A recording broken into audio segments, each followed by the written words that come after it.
अयोध्या में साइबर अपराध का नया कारनामा सामने आया है। चोरी का सामान देने के नाम पर साइबर ठग ने पुलिस अधिकारी बनकर 4000 रुपए की मांग की, जिसका ऑडियो भी वायरल हो रहा है। दरअसल अमरनाथ यादव ने जून में चोरी की एफआईआर दर्ज की थी। मवई पुलिस मामले की जांच कर रही है।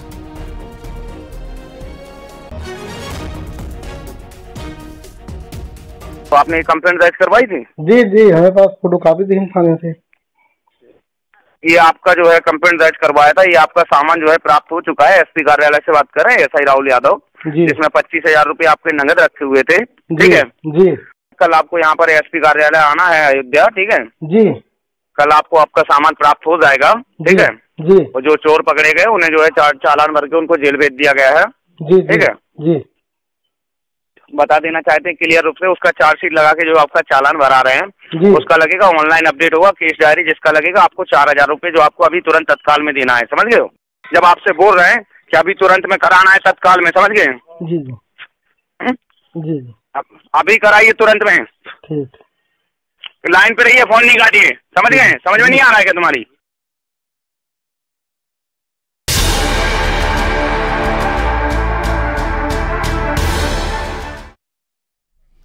और अब बात होगी लखीमपुर खीरी में एक कारोबारी के कत्लकांड की।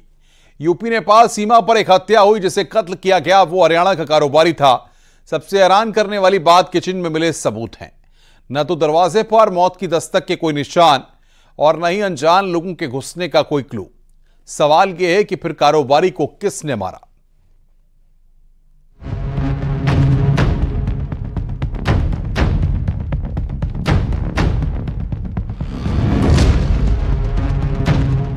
हरियाणा का कारोबारी खीरी में कत्ल। एक शख्स 3 थाली, कातिल ने छोड़े किचन में सबूत।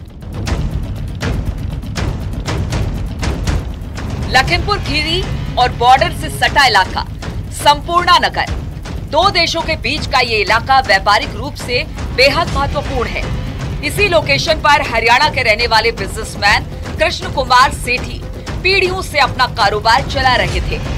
हार्डवेयर, नेपाली नोट बदलना और पैसे ब्याज पर देना, ये सब उनके धंधे का हिस्सा था। लेकिन शनिवार रविवार की रात कुछ ऐसा हुआ कि कस्बे के लोगों के होश उड़ गए। लखीमपुर खीरी में बेहद सनसनीखेज कत्लकांड से सनसनी मची हुई है। कत्ल एक कारोबारी का हुआ। खुलासा जब हुआ जब घर की मेड खाना बनाने पहुंची। बेहद हैरान करने वाले खुलासे जब हुए जब किचन से मिले सबूत भरोसे का कत्ल करार दे रहे हैं। खीरी पुलिस को खबर मिलती है कि एक कारोबारी की घर में लाश पड़ी है। पुलिस फौरन मौके पर पहुंचती है तो क्राइम सीन देखकर उसके भी माथे पर बल पड़ जाते हैं। हत्या घर में घुसकर की गई थी। उसकी लाश बेड पर पड़ी थी, हाथ पैर बंधे थे, मुंह में कपड़ा ठूसा हुआ था, घर का सामान बिखरा था। क्राइम सीन देखकर पता चल रहा था कि ये किसी गहरी साजिश का हिस्सा है। ये हत्या का कारण क्या है, हत्या कैसी की जानने के लिए और हत्या का मोटिव क्या है, इसकी जानकारी की जा रही है, विचार की जा रही है। इस समय मेरे साथ फोरेंसिक टीम भी, स्वाट टीम भी, सीओ साहब सब मौजूद हैं। वैज्ञानिक साक्ष्य एकत्र किए गए हैं और घटना का अनावरण करने के लिए सीओ साहब के नेतृत्व में 2 टीमें गठित है। बहुत जल्दी घटना को हम वर्कआउट करेंगे। पुलिस को कत्ल की खबर देने वाला कोई और नहीं बल्कि घर में काम करने वाली मेड थी। लिहाजा पुलिस ने पूछताछ की शुरुआत वहीं से की और मेड ने जो कुछ भी बताया वो होश उड़ा देने वाला था। मेड का दावा था कि रात में उसने आलू गोभी की सब्जी बनाई। फिर मौकाए वारदात पर पनीर की सब्जी कैसे आई? मेड का दावा है कि रात में बिजनेसमैन घर पर अकेले थे। फिर किचन में 3 जूठी थाली किसकी है? यानी क्राइम सीन पर ही कातिल के सबूत छिपे हैं, जिनका पुलिस बारीकी से विश्लेषण कर रही है। इसके अलावा आसपास के सीसीटीवी भी खंगाले जा रहे हैं। जो प्रथम दृष्टया ये लगता है कि इसकी हत्या की गई है और हत्या का क्या कारण है, इसके लिए डेड बॉडी को पोस्टमार्टम के लिए भेजा गया है। आसपास के लोगों से पूछताछ भी की जा रही है।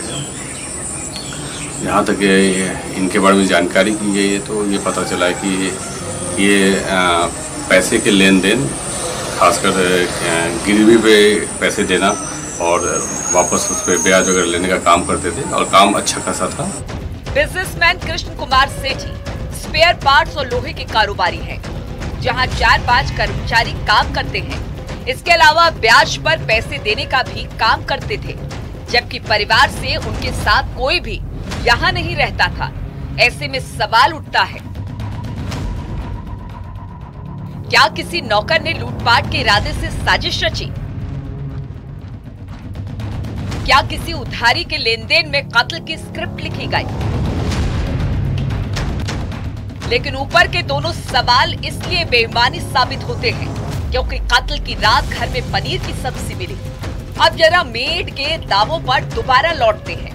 अगर उसने आलू गोभी की सब्जी बनाई थी तो क्या पनीर की सब्जी लाने वाला ही कारोबारी का कातिल है? बिजनेसमैन के साथ रात में खाना खाने वाले कौन थे? क्या कोई करीबी ही साजिश को अंजाम देकर फरार हो गया? पुलिस की जांच इस एंगल से भी आगे बढ़ रही है कि कत्ल के पीछे कहीं कोई करीबी तो नहीं, क्योंकि कारोबारी ने किसी नौकर के साथ बैठकर खाना तो नहीं खाया होगा।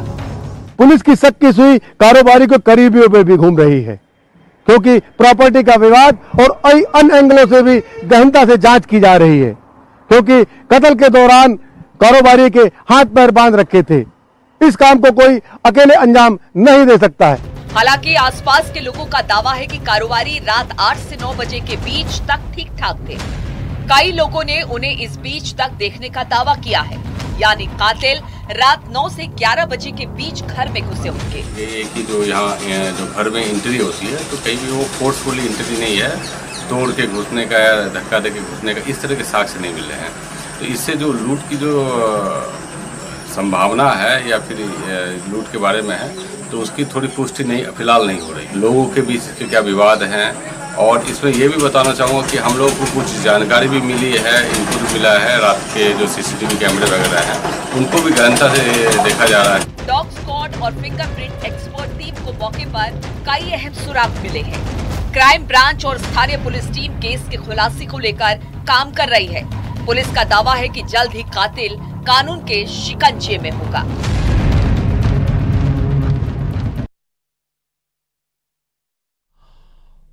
और बड़ी खबर आ रही है लखनऊ से। एमएलसी चुनाव में उम्मीदवार का ऐलान किया गया है। बीजेपी ने बहुरन लाल मौर्य को उम्मीदवार बनाया है। बड़ी खबर यहां पर एमएलसी चुनाव में उम्मीदवार का नाम का ऐलान कर दिया गया है। बहुरन लाल मौर्य उम्मीदवार बनाए गए हैं। एमएलसी चुनाव में उम्मीदवार का ऐलान यहां पर किया गया है।